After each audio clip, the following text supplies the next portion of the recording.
விறுவிறுப்பான அரசியல் நிகழ்வுகள் குறித்த ஆய்வுகள், நியாயங்களின் நிறம் மாறாத கூர்மையான விமர்சனங்கள், தீமைகளை சுட்டெரிக்கவும் நல்ல அரசியலை வளர்த்தெடுக்கவும் அறிவார்ந்த விவாதங்கள், இளைய தலைமுறையிடம் விழிப்புணர்வை ஊட்டும் விரிவான வரலாற்று விளக்கங்கள், கலை, இலக்கியம், ஆன்மீகம், பண்பாடுகளை படம் பிடித்து காட்டும் கருத்தோவியங்கள் வாரந்தோறும் உங்கள் தமிழருவி தர்பாரில் அணிவகுக்கும்.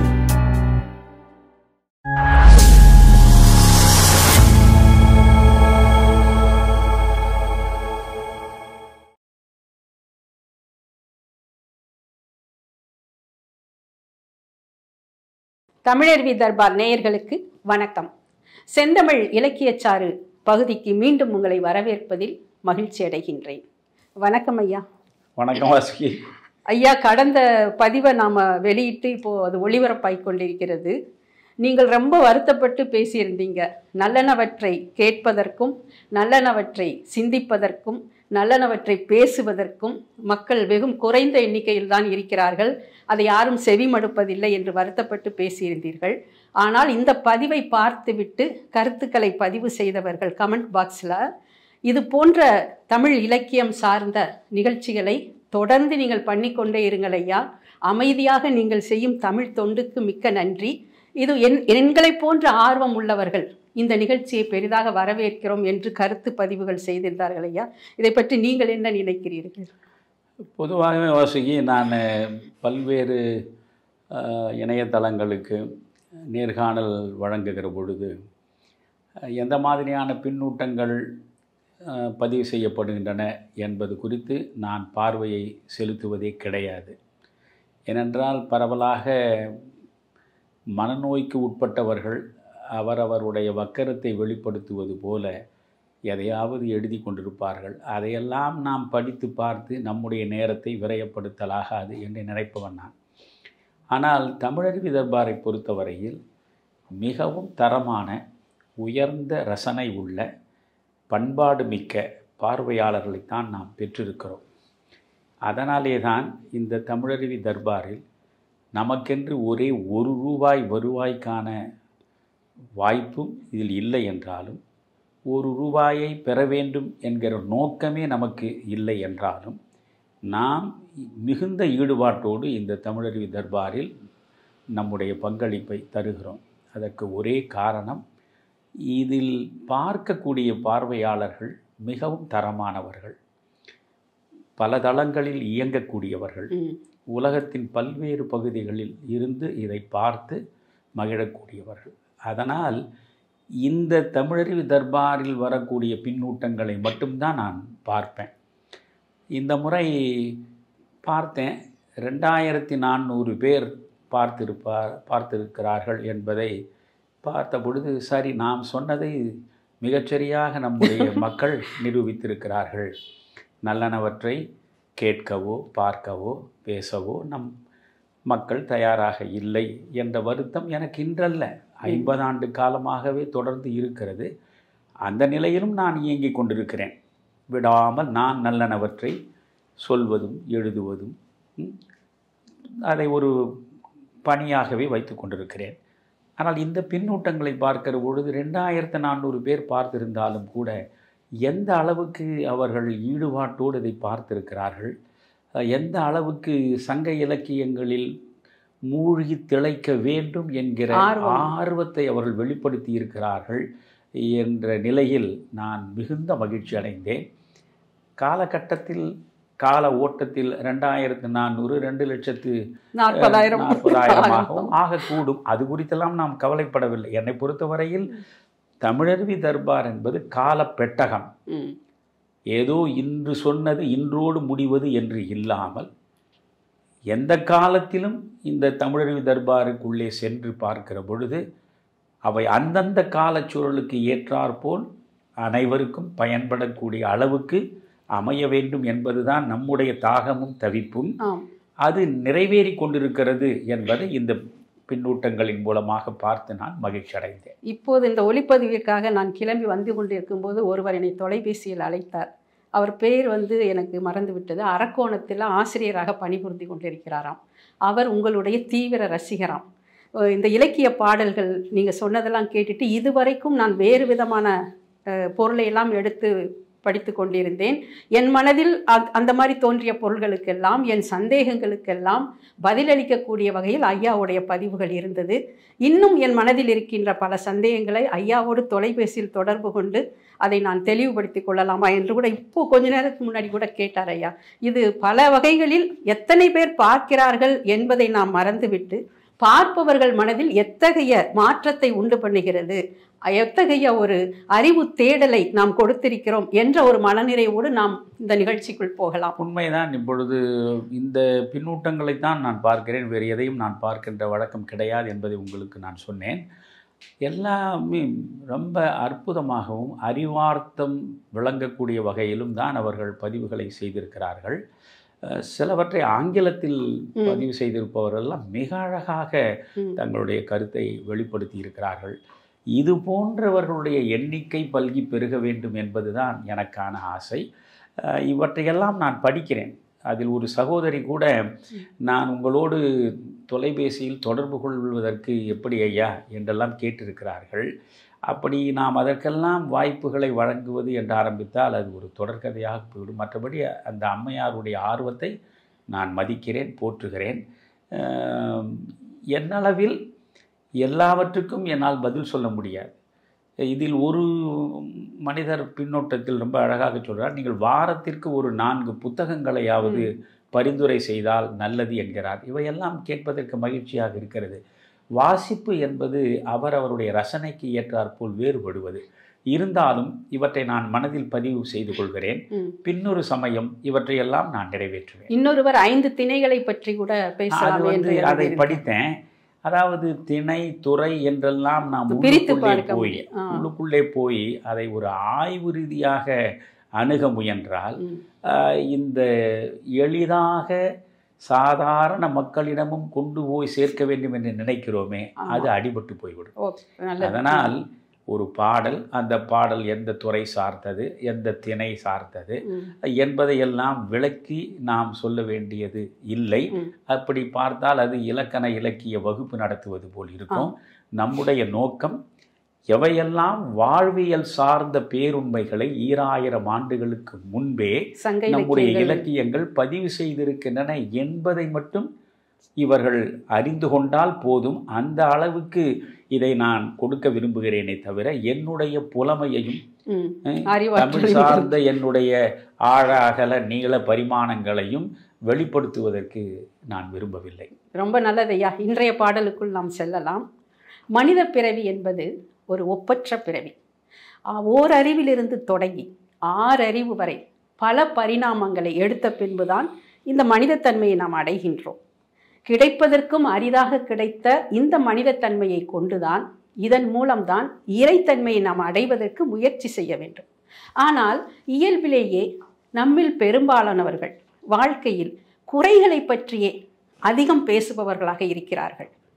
குறைகளை நீக்கிவிட்டு ஒரு நிறைவான வாழ்க்கையை நாம் வாழ வேண்டும் என்றால் முதலில் வாழ்க்கையில் உள்ள முரண்பாடுகளை நாம் ஏற்றுக்கொள்ள பழக வேண்டும். இந்த உலகியலே துன்பமானதாகவே இருந்தாலும் கூட அதை நிறைவாக மாற்றக்கூடிய சக்தி நம்மிடம் இருக்கிறது. இந்த கருத்தை உள்ளடக்கிய ஒரு பாடலைத்தான் இன்றைக்கு உங்களோடு நான் பகிர்ந்து கொள்ளப் போகிறேன். மகிழ்ச்சி வாசியை, இது உங்களுடைய முன்னுரையே மிகுந்த ஆர்வத்தை ஊட்டுகிறார் போல் இருக்கிறது. சொல்லுங்கள், என்ன பாடல்? புறநானூற்றில் 194வது பாடல். இந்த பாடலை இயற்றியவர் பக்குடுக்கை நன்கணியனார் என்பவர். வாழ்வில் உள்ள ஏற்றத்தாழ்வுகளை நாம் எப்படி எதிர்கொள்ள வேண்டும் என்பதை பற்றி ஒரு அழகான கருத்துக்களை உள்ளடக்கிய பாடல் இதுயா. இந்த பாடலை படித்து நான் மிகவும் வியந்திருக்கிறேன். எனக்கு மிகவும் பிடித்த பாடல் இது. இப்போது பாடல் வரிகளை நான் சொல்கிறேன். ஓர் இல் நெய்தல் கரங்க, ஓர் இல் ஈர் தன் முழவின் பாணி ததும்ப, புணர்ந்தோர் பூவணி அணிய, பிரிந்தோர் பைதல் உண்கண் பணிவார்பு உரைப்ப, படைத்தோன் மன்றை பண்பிலாளன் இன்னாது அம்ம இவ்வுலகம் இனிய காண்க இதன் இயல்புணர்ந்தோரே. இந்த 7 வரிகளுக்குள் அவ்வளவு அற்புதமான கருத்துக்களை அதில் உள்ளடக்கி இருக்கிறது. நீங்கள் இதற்கு அருமையான விளக்கம் கொடுப்பீர்கள் என்ற ஒரு ஆர்வத்துடன் நான் இந்த பாடலை உங்களிடம் சொல்கிறேன். புறநானூறு 400 பாடல்களில் 398 பாடல்கள் இருக்கின்றன என்று ஏற்கனவே நான் சொல்லியிருக்கிறேன். 2 பாடல்கள் இல்லை, ஒரு 20 பாடல்களுக்கு மேல் சேதாரமடைந்திருக்கின்றன. இருந்தாலும் மிகச்சிறந்த பாடல்களாக என் மனதை கவர்ந்த பாடல்கள் என்று பார்க்கிறபோது அவற்றுள் இது ஒன்று. ஏனென்றால் வாழ்வு குறித்து இவ்வளவு அழகாக 2000 ஆண்டுகளுக்கு முன்னால் ஒரு புலவன் பதிவு செய்துவிட்டு போயிருக்கிறான் தமிழில் என்பதை சிந்திக்கிற பொழுதே தமிழனாய் பிறந்ததற்கும் தமிழில் பேசுவதற்கும் தவப்பயன் செய்திருக்க வேண்டும் என்று தான் நான் நினைக்கிறேன். இந்த பாடலை எழுதியவர் பக்குடுக்கை நன்கணியார். நீங்கள் ஏற்கனவே கணியன் பூங்குன்றன் எழுதிய யாதும் ஊரே யாவரும் கேளி பாடல் இருக்கிறது. கணியன் என்றாலே சோதிடன், வருங்காலத்தை உய்த்துணர்ந்து தெரிவிக்கக்கூடிய வல்லமை பெற்றவன். இவரும் நன்கணியார், இவரும் ஒரு சோதிடர் தான். பக்குடுக்கை நன்கணியார் என்பது அவருடைய பெயர். அங்கே பக்குடுக்கை என்பது அவரை பொறுத்தவரையில் அவருடைய வறுமையின் வெளிப்பாடு என்று நீங்கள் முதலில் புரிந்து கொள்ள வேண்டும். பக்குடுக்கை என்கிற நிலை, அந்த வார்த்தைக்கு பொருள் என்னவென்றால் நைந்து சிதைந்த உடை. ஒரு பெயருக்கு பின்னால் இவ்வளவு அர்த்தம் செறிந்த கருத்துக்கள். ஆமா, அதாவது நைந்து சிதைந்த ஒரு உடையை அணிந்து கொண்டிருக்கக்கூடிய மனிதன், வறுமையின் பள்ளத்தில் விழுந்து கிடந்த ஒரு கவிஞன், வாழ்வை முழுமையாக அறிந்து தேர்ந்து தெளிந்து அந்த வறுமை சார்ந்த சூழலிலும் வாழ்வை எப்படி வாழ வேண்டும் என்று மற்றவருக்கு உணர்த்த வேண்டும் என்பதற்காகவே இந்த பாடலை 2000 ஆண்டுகளுக்கு முன்னாலேயே அவன் பதிவு செய்திருக்கிறான். நீங்கள் பாடலை கொஞ்சம் உள்நோக்கி பாருங்கள். ஓர் இல் நெய்தல் கரங்க. கரங்க, கரங்குதல் என்றால் ஓசைப்படுதல். நெய்தல் கரங்க. இங்கே நெய்தல் கரங்க என்று சொல்கிற பொழுதே சாவு பறை, அது சாவுக்கு அடிக்கக்கூடிய பறைதான் அங்கே நெய்தல் ஓசை. நீங்கள் மணிமேகலையை படித்தால் கூட நெஞ்சு நடுக்குறு நெய்தல் ஓசை என்று வரும்.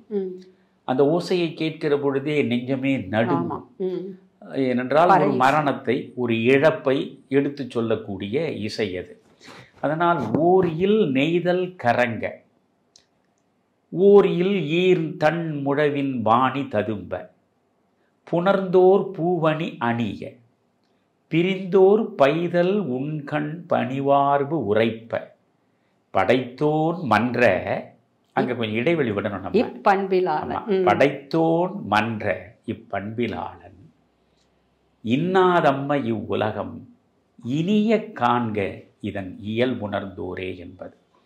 இந்த பாடலை படிக்கிற பொழுதே அப்படியே ஒரு காவிய ஓவியம் என் கண் முன்னால் விரியும். எப்பொழுதுமே நீங்கள் ஒரு நல்ல கவிதை, ஒரு அற்புதமான ஓவிய காட்சியை உங்கள் கண் முன்னால் நிழலாட விடும். புரிகிறதா? அதுதான், அதாவது கவிதை பேசுமா என்றால் பேசும். கவிதை ஓவியம் போல் ஒரு காட்சியை உங்களுக்கு முன்னாலே கொண்டு வந்து சேர்க்குமா என்றால் சேர்க்கும். அதுதான் நல்ல கவிதைக்கான ஒரு இலக்கணம். சங்க இலக்கிய பாடல்களையே நீங்கள் எடுத்துக்கொண்டால் வார்த்தை விரயமே இருக்காது. வெற்று வார்த்தைகளை அடுக்கி கவிதையாக எழுதுகின்ற போக்கினை நீங்கள் சங்க இலக்கியத்தில் பார்க்க முடியாது. தான் வாழ்வில் அனுபவித்ததை மட்டும்தான் அவர்கள் பாடலில் பதிவு செய்வார்கள். தம் வாழ்வில் தாம் அனுபவித்தவற்றைத்தான் பாடலில் பதிவு செய்வார்கள். புரிகிறதா? இப்பொழுது குறிஞ்சி பாடுகிற மனிதன், இப்போ குறிஞ்சி பாடிய கபிலர் என்றால் அவர் பாலை பாடி இருக்க மாட்டார். பாலை பாடிய பெருங்கடுங்கோ என்றால் அவர் நெய்தல் பாடி இருக்க மாட்டார். இப்படி ஒரு நிலத்தில் ஒரு திணையில் அந்த வாழ்வியல் காட்சிகளை படம் பிடித்து காட்டுகிற கவிஞன் மற்ற திணைகள் குறித்து பாடுவதாக பரவலாக நீங்கள் பார்க்க முடியாது. ஏனென்றால் அவனவனுடைய சொந்த அனுபவத்தை பதிவு செய்வதுதான் சங்க இலக்கிய பாடலுடைய மிக முக்கியமான நோக்கம். தான் அறியாத ஒன்றை அறிந்தது போல் பாவித்து பாடி வைத்த வழக்கம் அன்றைய புலவர்களுக்கு இல்லை. புரிகிறதா? அதனால் இப்பொழுது இந்த பாடலை நீங்கள் ஓவிய காட்சியாக உங்கள் கண் முன்னால் கொண்டு வந்து பாருங்கள். ஒரு கவிஞன் ஒரு ஊருக்கு வருகிறான். ஊருக்கு வருகிறவன் ஒரு வீதிக்குள் நுழைகிறான். வீதிக்குள் நுழைகிற பொழுது பார்க்கிறான், வீதி இங்கிருந்து நேரே சென்றடையக்கூடிய இறுதி வரை 2 பக்கங்களிலும் வீடுகள் அணிவகுத்து நிற்கின்றன. ஒரு அழகான அணிவகுப்பாக இந்த வீடுகள் அமைந்திருப்பதைக் கண்டு மகிழ்ச்சியுற்ற நிலையில் அந்த வீதியில் முதலில் அவன் காலெடுத்து வைக்கிறான். அப்படி வைக்கிற பொழுதே ஒரு பக்கத்தில், அவனுடைய வலது பக்கத்தில் என்று வைத்துக் கொள்ளுங்களேன், வல பக்கத்தில் ஓர் இல் நெய்தல் கரங்க ஒரு வீட்டில் இருந்து ஒப்பாரி ஒலி கேட்கிறது, அழுகை ஒலி கேட்கிறது. ஏன் இந்த அவலம், ஏன் இந்த துயரம், எதற்கு இந்த ஒப்பாரி? அதை கேட்கிற பொழுதே அவனுக்கு வலிக்கிறது. எப்பொழுதும் ஒன்று புரிந்து கொள்ளுங்கள், கவிதை துக்கத்தின் சகோதரி என்று சொல்லுவார்கள். சோகத்தை இறக்கி வைக்கக்கூடிய கவிதை எதுவாக இருந்தாலும் அது காலத்தை கடந்து நிற்கும். ஏனென்றால் சோகத்தை அவ்வளவு எளிதாக கவிஞன் யாரோ ஒருவருடைய சோகம் என்று புறந்தள்ளிவிட்டு போக மாட்டான். தானே அனுபவித்தது அடுத்தவருடைய சோகத்தை சுய சோகமாக பாவிக்கக்கூடிய உள்ளம் இருந்தால்தான் அவன் உண்மையான கவிஞன். எனவே அவனுக்கு வலிக்கிறது. நாம் இந்த வீதியில் காலெடுத்து வைக்கிற இந்த கணத்திலேயே ஒரு வீட்டிலிருந்து ஒப்பாரி ஒலி கேட்கிறதே, என்ன நடந்திருக்கிறது என்று பார்ப்பதற்கு இவன் உள்ளே நுழைகிறான். எது எவ்விதம் நடந்தாலும் நமக்கென்ன கவலை என்று கடந்து செல்லக்கூடிய உள்ளம் கவிஞனுக்கு கிடையாது. எனவே இவன் உள்ளே செல்கிறான். சென்று பார்த்தால் அங்கே ஒரு சடலம் கிடத்தப்பட்டிருக்கிறது. அந்த சடலத்தை சுற்றி உறவுகள் அனைத்தும் ஒப்பாரி வைத்து அழுது கொண்டிருக்கின்ற காட்சியை பார்க்கிறான். என்னடா இறைவன், இப்படி ஒரு இழப்பை ஏற்படுத்தி இத்தனை உயிர்களை அழவைத்து வேடிக்கை பார்க்கிறானே, இப்படி ஒரு இழப்பை ஏற்படுத்த வேண்டியது நியாயம்தானா? இந்த உறவுகள் இந்த இழப்பை எப்படி தாங்கும் என்று கூட இறைவன் அறிய மாட்டானா என்று இறைவன் மீதே அவனுக்கு ஒரு வெறுப்பு வருகிறது. சரி, அந்த வெறுப்பை அவன் நெஞ்சுக்குள் அடைகாத்தபடி அந்த வீட்டிலிருந்து வெளியே வந்து மேலும் நடக்கிறான்.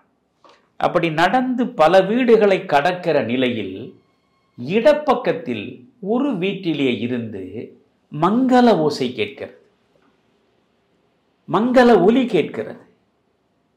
ஓர் இல் நெய்தல் கரங்க ஓர் இல் ஈர் தன் முழவின் பாணி ததும்ப. முழவின் பாணி என்றால் இங்கே முழவின் ஓசை, மத்தளத்தின் ஓசை. இந்த வீட்டில் மங்களம் செறிந்த மத்தள ஓசை கேட்டுக்கொண்டிருக்கிறது. இங்கே என்ன நடக்கிறது என்று அவன் மெல்ல எட்டி பார்க்கிறான். பார்த்தால் அங்கே ஒரு தலைவனுக்கும் தலைவிக்கும் திருமணம் நடக்கிறது.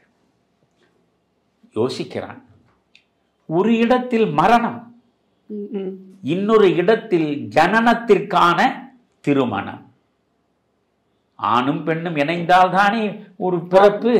எனவே ஒரே வீதிதான், ஒரே வீதியில் ஒரு பக்கத்தில் துன்பம், ஒரு பக்கத்தில் இன்பம், ஒரு பக்கத்தில் இறப்பு, இன்னொரு பக்கத்தில் பிறப்பை உருவாக்குவதற்கான திருமணம் சடங்குகள். யோசிக்கிறான். யோசிக்க யோசிக்க நெஞ்சு வலிக்கிறது. மீண்டும் அந்த வரிகளை பாருங்கள். ஓர் இல் நெய்தல் கரங்க, நெய்தல் ஓசை என்பதே சாப்பறைதான். ஓர் இல் நெய்தல் கரங்க ஓர் இல் ஈர் தன் முழவி, குளிர்ச்சியான மங்களம் செறிந்த மத்தள ஓசை காதுகளுக்கு இனிமையான கேட்கிறது. ஆக இருவேறுபட்ட நிலைகளை அந்த வீதியில் பார்க்கிறான். அதே வீதியில் அவன் நடக்கிற பொழுது ஒரு இடத்தில் ஒரு காட்சியும் இன்னொரு இடத்தில் வேறொரு காட்சியும் அவன் காண்கிறான். அது என்னவென்றால், புணர்ந்தோர் பூவணி அணிய பிரிந்தோர் பைதல் உண்கண் பணிவார்பு உரைப்ப. புணர்ந்தோர் பூவணி அணிய, காதலர் இருவரும் சேர்ந்திருக்கிறார்கள். பிரிந்திருந்தவர்கள் சேர்ந்திருக்கிறார்கள். சேர்ந்து இணைந்து மகிழ்ச்சியில் திளைக்கிற நேரம். எனவே அந்த காதலி அவளுடைய மகிழ்ச்சி ததும்புகிற சூழலில் தன் கூந்தலில் மலர் சூடி கொண்டு கண்ணுக்கு மை எழுதிய கண்ணுக்கு மை எழுதி அவள் தலையில் கூந்தலுக்கு மலர் சூடி அவள் மங்களத்தோடு இனிமை ததும்ப தன்னுடைய துணையோடு அவள் இன்புறுகிறாள். ஓர் இல் நெய்தல் கரங்க ஓர் இல் ஈர் தன் முழவின் பாணி ததும்ப புணர்ந்தோர் பூவணி அணிய. சேர்ந்தோர், புணர்ந்தோர் என்றால் சேர்ந்தோர் பூ அணி அணிகிறார். ஆக இங்கே இருவரும் இணைந்திருக்கிறார்கள். உடல் அளவில் உள்ளத்தளவில் இணைந்திருக்கிறார்கள். ஆனால் இந்த பக்கம் பார்த்தால் பிரிந்தோர். இங்கே புணர்ந்தோர் பூவணி அணிய, பிரிந்தோர் பைதல் உண்கண் பணிவார்பு உரைப்ப. இங்கே பைதல் என்பது வருத்தத்தை தருகிற இந்த பிரிவு. சென்றவன் வரவே இல்லை. இன்று வருவானா, என்று வருவான் என்று புரியாமல் வழி மீது விழி வைத்து பார்த்து கொண்டே இருக்கிறாள். சென்றவன் இன்று வரை வரவில்லை. எனவே இவளுடைய விழிகளில் நீர் ஆறாக வடிகிறது. பனிவார்பு உரைப்ப என்றால் கண்களில் இருந்து அப்படியே நீர் துளி வழிகிறது. பார்க்கிறான். ஒரு பக்கம் சடலம், இறப்பு, இன்னொரு பக்கம் திருமணம். அதாவது ஒரு பக்கம் துயரம், இன்னொரு பக்கம் இன்பம், இந்த பக்கம் உறவு, இந்த பக்கம் பிரிவு. இப்படி வேறுபட்ட மாறுபட்ட சூழல்கள் மனித சமூகத்தில் நிலவுகிற நிலையை உருவாக்கியவன் யார்? அவன் யோசிக்கிறான். இவையெல்லாம் தானாக நடக்கக்கூடிய தற்செயல் விளைவுகள் இல்லை. இவற்றையெல்லாம் எங்கோ இருந்து ஒருவன் உருவாக்கி கொண்டிருக்கிறான். அப்படி உருவாக்கி கொண்டிருக்கக்கூடியவன் என்று நாம் நினைக்கிற நம்புகிற அவன்தான் படைத்தோன், நம்மை படைத்தவன். படைத்தோன் மன்ற அப்பண்பிலாளன். பண்பு கெட்டவன் என்கிறான் இறைவன். எவ்வளவு அவனுக்கு இருக்கக்கூடிய கோபம், அந்த வெறுப்பு. இப்படி ஒரு பக்கம் அழுகை, ஒரு பக்கம் சிரிப்பு, ஒரு பக்கம் உறவம், ஒரு பக்கம் இன்பம், ஒரு பக்கம் மரணம், ஒரு பக்கம் ஜனனம் என்று மாற்றி மாற்றி விளையாடுகிற இவன் எந்த வகையில் பண்பு உள்ளவனாக இருக்க முடியும்? படைத்தோன் மன்ற அப்பண்பிலாளன், பண்பு கெட்ட பாவி என்கிறான். இது வந்து பொயட்டிக் லைசன்ஸ். ஏனென்றால் ஒரு கவிஞனுக்கே இருக்கக்கூடிய சில சலுகைகள். அவன் யாரை பற்றி வேண்டுமானாலும் எவ்வளவும் கோபப்படலாம். இப்பொழுது இறந்தும் உயிர் வாழ்தல் வேண்டின் பறந்து கெடுக உலகு இயற்றியான் என்று வள்ளுவன் பேசவில்லையா? இங்கே உலகு இயற்றியான் என்பதே நீங்கள் பார்த்தால் இறைவனை குறிக்கிறது. இறைவன் படைத்தவன். படைத்த இறைவன் தான் படைத்த மக்கள் பசியார முடியாமல் பிச்சை எடுப்பதற்கு இங்கும் அங்கும் அலைகிறார்கள் என்றால் இந்த நிலையை உருவாக்கிய இந்த படைத்தவன் இவனும் இது போல அலைய வேண்டும் என்று வள்ளுவன் சபிக்கிறான். இதையே உரை எழுதுகிற பொழுது, அதாவது நான் சொல்வது மிகச்சிறந்த உரைகளை எழுதிய உரையாசிரியர்கள், அவர்களில் பல பேர் அது என்ன சொல்கிறார்கள்? இங்கே இறந்தும் உயிர் வாழ்தல் வேண்டின் பறந்து கெடுக உலகு இயற்றியான் என்பது, அங்கே இயற்றியான் என்பது இறைவன் இல்லை, அரசன், மன்னவன். அவன்தான் ஒரு சமூகம் எப்படி செம்மையாக இருக்க வேண்டும் என்பதற்கு சட்ட திட்டங்களை இயற்றுபவன்.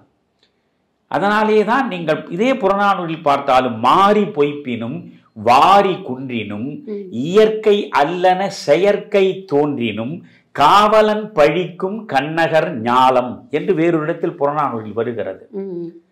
நீங்கள் மாறி பொய்ப்பினும் மழை பொய்த்து விட்டது, வாரி குன்றினும் கடலே வற்றி விட்டது, இயற்கை அல்லன செயற்கை தோன்றினும், இயற்கை அல்லாத செயற்கை நிகழ்வுகள் தோன்றிக் கொண்டிருக்கின்றன என்றால் இவற்றுக்கெல்லாம் காரணம் யார் என்று பார்த்தால் காவலன் பழிக்கும் கண்ணகன் ஞாலம். அந்த அரசனைத்தான் மக்கள் பழிப்பார்கள். உலகம் இயல்பாக இருக்கிறது. இதே மணிமேகலையில் நீங்கள் பார்த்தால் மாதவர் நோன்பும் மடவார் கற்பும் காவலன் காவல் இன்றேல் இன்றால் என்று மணிமேகலை பேசும். நீங்கள் நோன்பு இருக்கிற தவம் இருக்கக்கூடியவர்கள் முறையாக தவம் செய்ய முடியவில்லை, மாதரார் கற்பிழந்த நிலையில் இருக்கிறார்கள் என்றால் இந்த தவறுகளுக்கு யார் காரணம் என்கிற பொழுது அரசன்தான் காரணம். காவலன் காவல் இல்லை, காவலன் காவல் இன்றேல் இன்றே. அப்போ அரசன் தான் காரணம். இன்றைக்கு தமிழ்நாட்டில் சட்டம் ஒழுங்கு கெட்டு கிடக்கிறது என்றால் யார் காரணம்? அரசுதான் காரணம். அரசுதான் அந்த பழியை சுமந்தாக வேண்டும். அதனால் இங்கே இயற்றியான், உலகு இயற்றியான் என்பதற்கு இறைவன் என்று சொல்லாமல் அரசன் என்று பொருள் சொல்வதும் இருக்கிறது. அது ஒரு பக்கம் இருக்கட்டும். நாம் இப்பொழுது இவன் இறைவனைத்தான் சபிக்கிறான். படைத்தோன் மன்ற அப்பண்பிலாளன் பண்பு கெட்ட பாவி சபிச்சுட்டான்.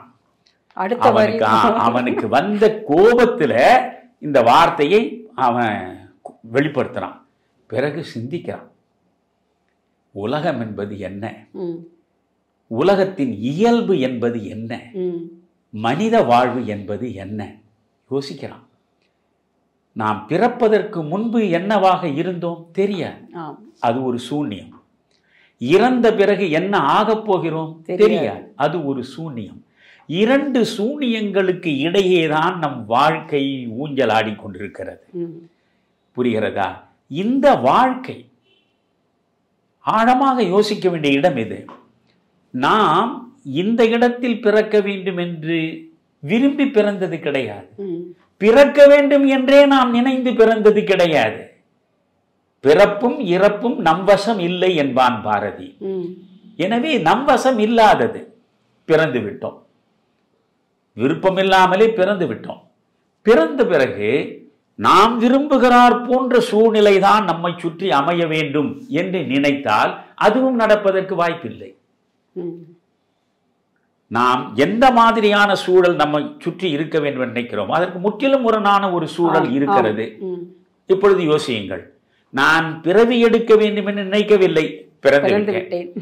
நான் ஒரு அழகான சூழல் அமைய வேண்டும் என்று ஆசைப்பட்டேன், அப்படி ஒரு சூழல் அமையவில்லை. அதனால் நான் இயங்காமலே வெறும் பார்வையாளனாக இந்த மண்ணில் இருந்து விட்டு போக முடியுமா? முடியாது, முடியாது அல்லவா? செயற்பட்டுத்தானே ஆக வேண்டும், இயங்கித்தானே தீர வேண்டும். அப்படி என்றால் நாம் செயற்பட்டாக வேண்டும், இயங்க வேண்டும். இவற்றையெல்லாம் அவன் சிந்திக்கிறான். 2 வரி, அதுதான் 2000 ஆண்டுகளுக்கு பிறகும் நம்மை பேச வைக்கிற வரி. 2 வரி. இன்னாதம்மை இவ்வுலகம். இந்த உலகம் எப்படிப்பட்டது? துன்பம் நிறைந்தது. துன்பம் நிறைந்ததுதான் இந்த உலகம். நானே பக்குடுக்கை நன்கனி அண்ணன், ஒரு கிழிந்த நைந்த சிதைந்த ஆடையை அணிந்து கொண்டிருக்கக்கூடியவன். வாழ்க்கை அந்த அளவுக்கு என்னிடம் விபரீதத்தை விளைவித்திருக்கிறது. அதனால் அந்த வெளிப்பாடாக விழுகிறது. இன்னாதம்மை இவ்வுலகம், இது துன்பங்கள் நிறைந்த உலகம்தான். துன்பங்கள் நிறைந்த உலகம் என்பதற்காக நாம் மூலையில் முடங்கி விடலாகாது, இயங்காமல் சோர்ந்து விடக்கூடாது. நாம் இந்த மண்ணுக்கு வந்து விட்டோம், நாம் விரும்பி வரவில்லை, நாம் விரும்பியபடி சூழலும் அமையவில்லை என்பதற்காக நாம் ஒரு இடத்தில் முடங்கிவிடக்கூடாது. என்ன செய்ய வேண்டும்?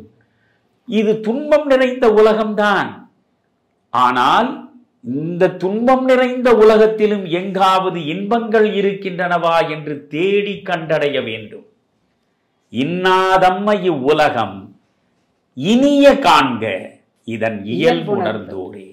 இதன் இயல்பு துன்பம் நிறைந்ததுதான், அதுதான் உலகத்தின் இயல்பு. ஆனால் இதில் இனிய காண்க, எவையெல்லாம் உனக்கு இன்பம் பயக்கக்கூடியவை.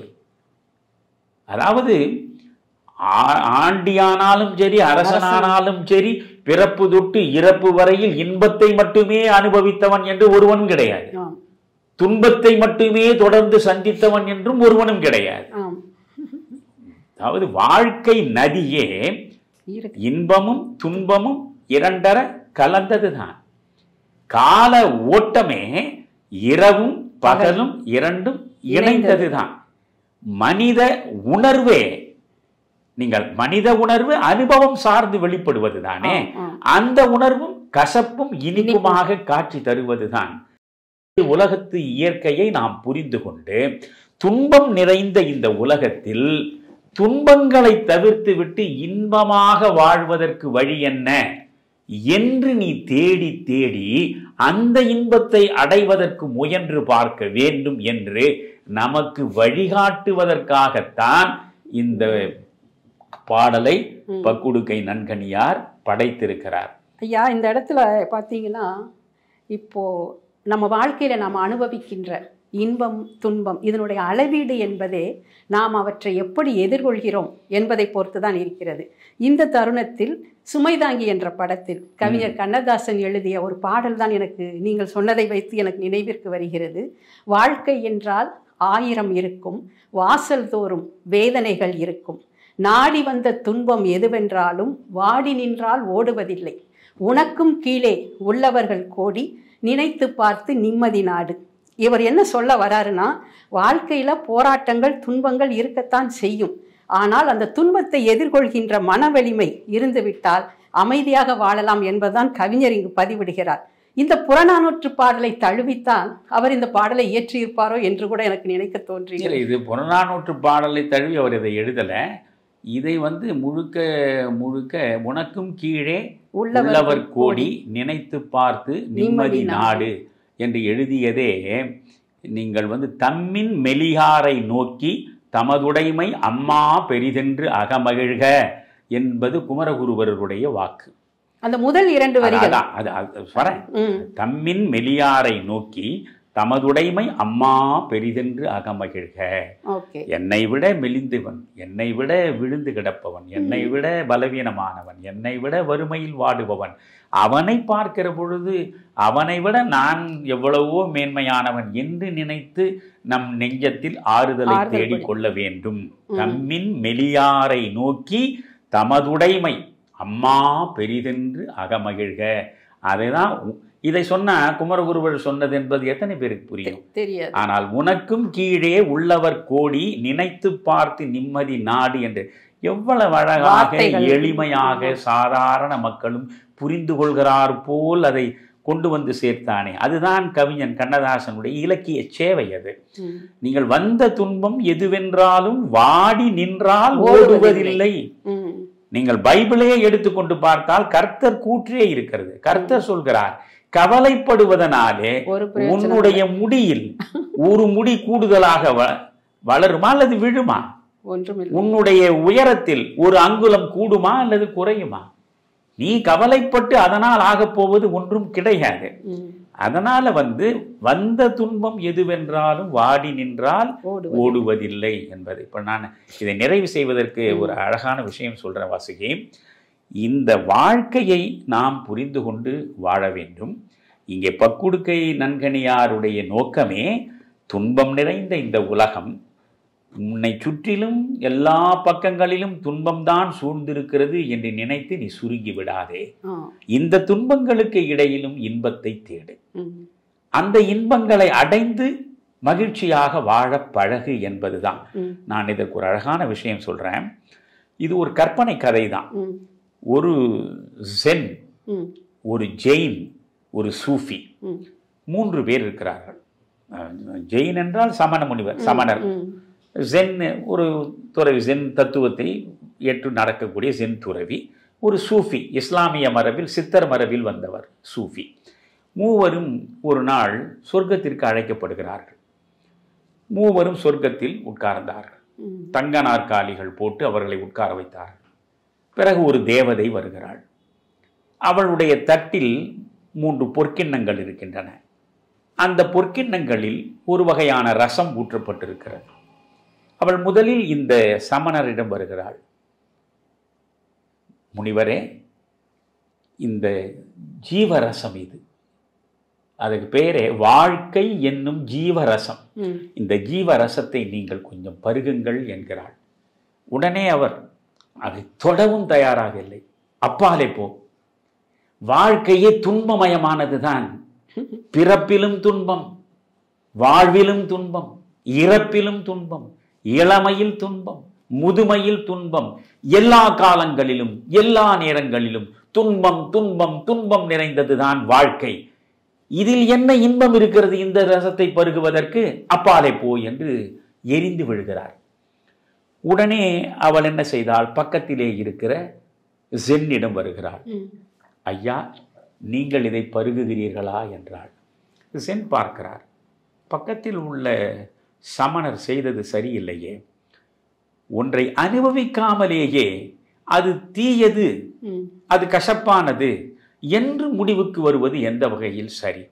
அவர் செய்தது சரியில்லை என்று இவர் என்ன செய்தார்? கொடு என்று அந்த குவளையை வாங்கினார். வாங்கி கொஞ்சம் பருகினார். மீண்டும் பருகாமலேயே அந்த கோப்பையை வைத்து விடுகிறார். அந்த தேவதை கேட்கிறாள், என்ன ஐயா நீங்கள் பருகவில்லையா? சமணர் பருகாமலேயே ஒரு முடிவுக்கு வந்தது தவறு. ஆனால் நான் பருகி பார்த்ததில் இது கசப்பாகத்தான் இருக்கிறது, வேண்டாம் என்று தவிர்த்து விட்டேன் என்றார். அவருக்கு பக்கத்தில் சூஃபி என்பவர் அன்பே வடிவாக மலர்ந்த முகத்தோடு எப்பொழுதும் அமர்ந்திருப்பவர். அப்படியே அமர்ந்திருக்கிறார். அவரிடம் போய், ஐயா இந்த கோப்பையை உங்களுக்கு தருகிறேன், நீங்கள் பருகுவீர்களா என்றார். கொண்டு வா என்றார். கோப்பையை வாங்கினார். ஒரே கணத்தில் முழுவதுமாக குடித்துவிட்டு பரவசத்தோடு அந்த குவளையை அந்த தட்டிலே வைத்தார். இந்த இருவருக்கும் வியப்பாக இருந்தது. இவர் ஒன்றும் பேசாமல் உட்கார்ந்து இருக்கிறார். 2 பேரும் கேட்கிறார், என்ன நீங்கள் பாட்டுக்கு குவளையில் உள்ளதை குடித்தீர்கள், பிறகு ஒரு பரவச நிலையில் அமர்ந்து இருக்கிறீர்கள், அது கசக்கவில்லையா என்று இருவரும் கேட்கிறார்கள். இவர் சொன்னார், ஒன்றை அனுபவிப்பதற்கு முன்பே அது கசப்பானது என்று தவிர்ப்பதும் சரியல்ல. ஒன்றை அனுபவிக்கிற நிலையில் முதலில் கசக்கிறது என்பதனாலேயே தொடர்ந்து கசக்கும் என்று முடிவுக்கு வந்து தவிர்த்து விடுவதும் சரியல்ல. வாழ்க்கை என்பது என்ன தெரியுமா? இனிப்பும் கசப்பும் நிறைந்ததாகத்தான் இருக்கும். இந்த பெண்ணே வாழ்க்கை என்னும் ஜீவரசம் என்று சொல்லித்தான் கொண்டு வந்தாள். எனவே இது வாழ்க்கையை பிரதிபலிக்கிற ஜீவரசம். இந்த ஜீவரசத்தில் கசப்பும் இருக்கும், இனிப்பும் இருக்கும். இனிப்பை தவிர்த்து விட்டு கசப்பை மட்டுமே ஒருவன் அடைவதும் இல்லை, கசப்பை தவிர்த்து விட்டு இனிப்பை மட்டுமே ஒருவன் பெறுவதும் இல்லை. அதனால் இனிப்பும் கசப்பும் நிறைந்ததுதான் வாழ்க்கை என்ற புரிதல் இருந்துவிட்டால் இதை தவிர்ப்பதற்கு அவசியமே இல்லை. அதனால் நான் குடித்தேன். வாழ்வு என்பதை முழுமையாக வாழ வேண்டும். எனக்கு எதிரே வருவது துன்பமா அல்லது இன்பமா, எது வந்தாலும் அதை இயல்பாக ஏற்றபடி கடந்து செல்ல வேண்டும். அதற்கு பெயர்தான் வாழ்க்கை என்றார். அந்த வாழ்க்கையைத்தான் இங்கே பக்குடுக்கை நன்கணியார் 2000 ஆண்டுகளுக்கு முன்னாலேயே தெளிவாக சொல்லியிருக்கிறார். ஐயா, நீங்க வெகு அழகாக ஒரு திரைப்பட காட்சியை பார்த்தது போல் இந்த 7 வரிகளுக்கும் நீங்கள் கொடுத்த விளக்கம் மிக மிக அற்புதமாக இருக்கிறது. மக்கள் எளிதில் புரிந்து கொண்டு வியப்படைவார்கள். அதுபோன்று இந்த 3 கதைகள் மூலம் இந்த வாழ்க்கையின் தத்துவத்தை வெகு அழகாக எடுத்துரைத்திருக்கிறீர்கள். என்னை பொறுத்தவரை வாழ்க்கை என்பது இன்பம் துன்பம், நீங்கள் சொன்னது போல் உறவு பிரிவு, லாபம் நஷ்டம், நண்பன் பகை, இப்படி முரண்பாடுகளால் அமைந்ததுதான். இன்பத்தை ஏற்றுக்கொள்கின்ற மனது துன்பத்தை கண்டவுடன் துவண்டு விடுகின்றது. எப்போவுமே நாம் வாழ்க்கையில் ஒரு நடுநிலையோடு நம்முடைய நிகழ்வுகளை நாம் அணுக பழகினால் எந்த எதிர்மறை நிகழ்வுகளும் நம்மை நிலைகுலைய செய்யாது. எதிர்மறை எண்ணங்கள் கூட நம்மை துவளச் செய்யும், நேர்மறை எண்ணங்கள் தான் நம்மை எழச் செய்யும். அதாவது கிளைகளை நம்பி அமர்வதில்லை பறவைகள், தம் சிறகுகளை நம்பியே அமர்கின்றன. ஆனால் மனிதன் மட்டும்தான் எதிர்கால அச்சத்தினாலேயே தன்னுடைய வாழ்நாளின் பாதியை தொலைத்து விடுகின்றான். எனவே இந்த பாடலில் உள்ள ஒரு உட்கருத்து என்னவென்றால், இந்த உலகியல் துன்பமாக இருந்தாலும் கூட அதன் இயல்பை உணர்ந்து கொண்டவர்கள் இன்பத்தை அனுபவிக்கலாம் என்ற ஒரு அர்த்தம் செறிந்த ஆழமான கருத்தை இந்த பாடலில் அந்த ஆசிரியர் பதிவு செய்திருக்கிறார். அதற்கு வெகு அழகாக நீங்கள் பொருள் கொடுத்திருக்கிறீர்கள். மீண்டும் அடுத்த வாரம் வேறு ஒரு பாடலுடன் உங்களை சந்திக்கிறேன். நன்றி ஐயா. ரொம்ப மகிழ்ச்சி வாசி, ரொம்ப மகிழ்ச்சி. நன்றி.